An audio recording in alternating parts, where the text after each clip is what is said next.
जहां चलती गाड़ी आग का गोला बन गई, फाइबर से भरा कैंटर जलकर खाक हो गया। पानीपत में जीटी रोड पर यह हादसा हुआ। कैंटर चालक ने कूदकर अपनी जान बचाई। बड़ी खबर पानीपत से है, जहां चलती गाड़ी आग का गोला बन गई। बताया गया है कि कैंटर था जो फाइबर से भरा हुआ था, जिसमें अचानक से आग लगी और देखते ही देखते कैंटर जलकर राख हो गया। पानीपत में जीटी रोड पर यह हादसा हुआ।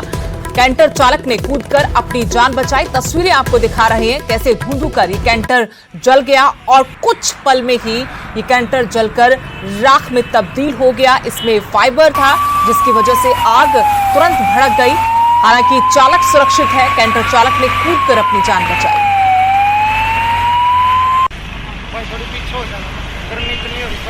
हम तो गाड़ी में थे जी, 10 मिनट का टाइम था तो देखा तो आग लग गया जी। कैसे आग लगी है? बस ऐसे गाड़ी खड़ी थी, ऐसे लगी जी। तो किसी ने लगाई है या फिर अपने आप ही लगी है? अपने आप लगी जी। क्या था इसके अंदर? कुछ नहीं, माल था। माल में फैक्ट्री का कोई माल था इसमें? फैक्ट्री का माल था जी।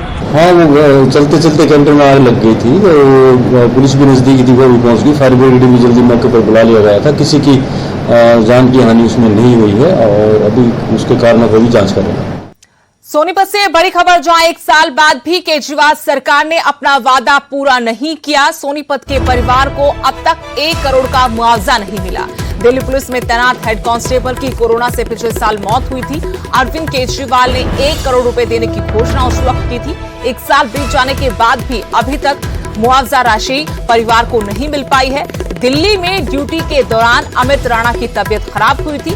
अमित राणा की पत्नी ने दिल्ली सरकार से गुहार लगाई है कि जो राशि का ऐलान आपने किया था वो राशि पीड़ित परिवार को दी जाए। बड़ी खबर ये कि 1 साल बाद भी केजरीवाल सरकार का वादा अधूरा है। सोनीपत का परिवार अभी भी मुआवजे की राशि का इंतजार कर रहा है। 1 करोड़ का मुआवजा मिलना था। आपको बता दें कि दिल्ली पुलिस में हेड कांस्टेबल के पद पर तैनात था अमित राणा, जिसकी कोरोना से मौत हुई थी। अरविंद केजरीवाल ने उस वक्त 1 करोड़ रुपए पीड़ित परिवार को देने का ऐलान किया था, लेकिन 1 साल बीत जाने के बाद भी ये पैसा परिवार को नहीं मिल पाया है। दिल्ली में ड्यूटी के दौरान अमित राणा की तबीयत खराब हुई थी और फिर उनकी मौत। अमित राणा की पत्नी ने दिल्ली सरकार से मदद की गुहार लगाई है और कहा है कि मुआवजा राशि पीड़ित परिवार को दी जाए।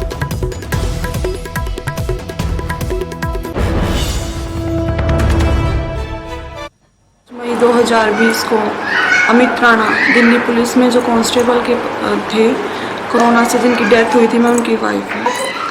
हमें उस टाइम 5 मई 2020 को अरविंद केजरीवाल जी ने अनाउंसमेंट की थी कि आपको 1 करोड़ रुपए की सहायता राशि प्रदान की जाएगी।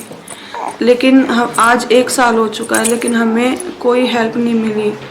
मुख्यमंत्री से लेकर हर ऑफिस में हर पत्र लिखकर भी मैं जवाब मांग चुकी हूँ, लेकिन हमें कोई रिस्पॉन्स नहीं मिला है अभी तक।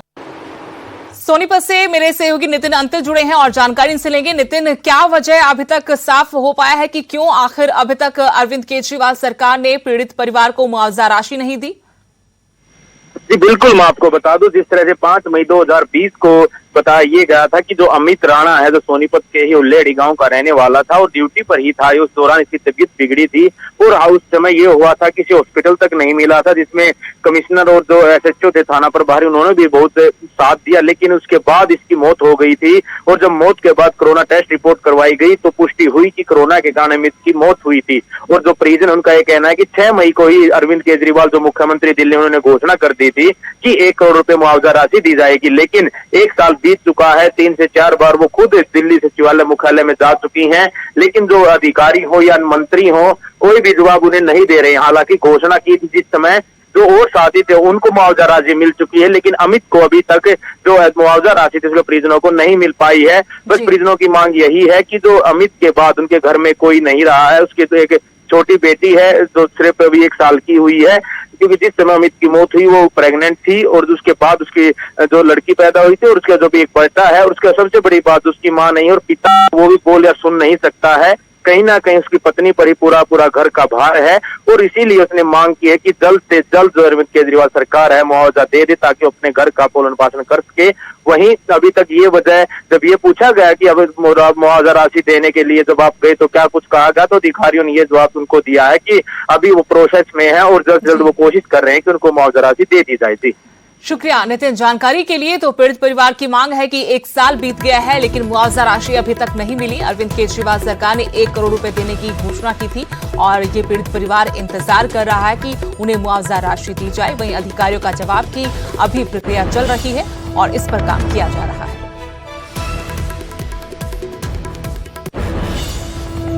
अगली बड़ी खबर जींद से, जहां पुलिस की दादागिरी फिर से सामने आई है। दुकानदारों के साथ पुलिस ने पिटाई की, व्यापारी को थप्पड़ जड़े, डंडे से भी पिटाई की है। लॉकडाउन पालन के नाम पर पुलिस दबंगई कर रही है। पुलिस की कार्रवाई से दुकानदारों में खासी नाराजगी दिख रही है। व्यापारियों ने सीएम मनोहर लाल को भी शिकायत भेजी है।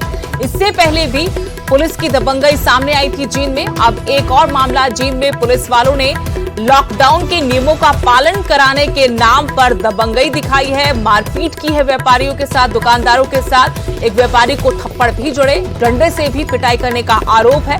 लॉकडाउन का पालन कराने के नाम पर खाकी वर्दी वालों की दबंगई। पुलिस की कार्रवाई से दुकानदारों में रोष है और दुकानदारों ने मुख्यमंत्री मनोहर लाल को भी शिकायत की है। मामला यह है कि दुकानदारों को टाइम दिया गया है प्रशासन की तरफ से सवेरे 7 से 12 बजे तक का। जो परचूने के दुकानदार हैं और दुकानदार सवेरे 4:30 पौने 5 बजे दुकान खोल लेते हैं। और इस बार जो आदेश हुए हैं ऊपर से ये हुए हैं कि भाई कोविड-19 के जो इंस्ट्रक्शन को सख्ती से पालना कराई जाए, तो उसके लिए सख्त होना पड़ता है पुलिस को। और कोई पुलिस ने अमानवीय कृत्य नहीं किया, किसी के साथ कोई मारपीट नहीं करी। ठीक है भाई, जो शटर खुले पड़े वो बंद कराएंगे। ठीक है, जो उसके बाद जो लोग वहाँ इकट्ठे हैं उनको तितर-बितर भी करेंगे वहाँ से, जिससे कि कोरोना महामारी का संक्रमण ना फैले। सर उसमें से पीछे में से पुलिस वाले उतरते हैं और जो दुकानदार हैं उनको साथ हल्की फुल्की मारपीट से होती है, वीडियो में सामने आ रहा है। वीडियो में कोई सामने